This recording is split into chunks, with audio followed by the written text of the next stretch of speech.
একটা মেয়ে কি চাইলেই তার সুন্দর মুহূর্তগুলা প্রিয়জনদের সাথে কাটাতে পারে না? হ্যালো এভরিওয়ান, আসসালামু আলাইকুম।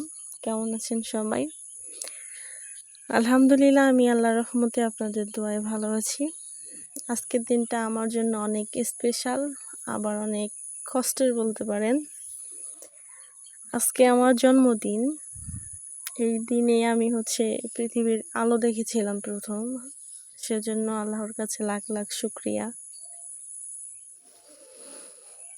আমি যেদিন পৃথিবীতে আসি সেদিন সবচেয়ে বেশি খুশি হয়েছিল একটা মানুষ, সেটা হচ্ছে আমার বাবা।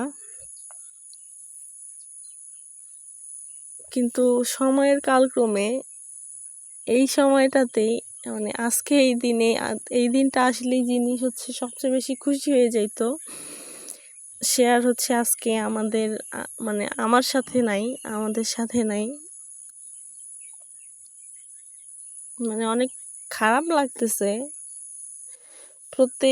আব্বু মারা যাওয়ার পরে এই 2 বছরেই এই দিনটাতে অনেক খারাপ লাগে। একটা সময় অনেক আনন্দ করতাম। বিশ্বাস করেন, আপনারা অনেকেই আমাকে ফেসবুক, মেসেঞ্জার, হোয়াটসঅ্যাপে উইশ করছেন। আমার কিছু প্রিয়জনরা আমাকে অনেক গিফট দিয়েছে, কিন্তু আমি না ওই 5 টাকা দামের কিটক্যাট ওটারই প্রেমে পড়ে গেছি। প্রত্যেক জন্মদিনে আমার বাবা মা কিছু দিক আর না দিক, রাত 12টায় ঠিকই আমাকে একটা কিটক্যাট দিয়ে উইশ করতো। কিন্তু সময়ের কালক্রমে ওই স্মৃতিগুলো আসলে নাই। আর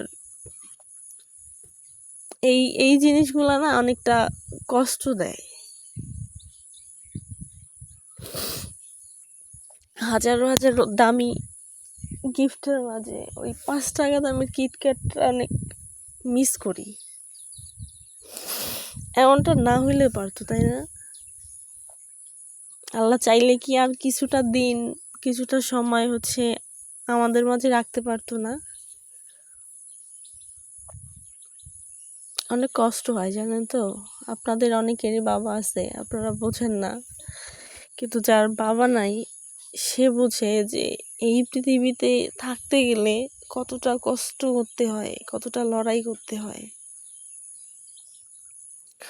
সবাই দোয়া করবেন আমার বাবার জন্য। আমার বাবা যেন ওপারে ভালো থাকে, আল্লাহ যেন ভালো রাখে। আমার জন্য দোয়া করিয়েন, আমি যেন আমার বাবার শেষ ইচ্ছাগুলা পূরণ করতে পারি। হয়তোবা উনি উপর থেকে দেখতে পারবে,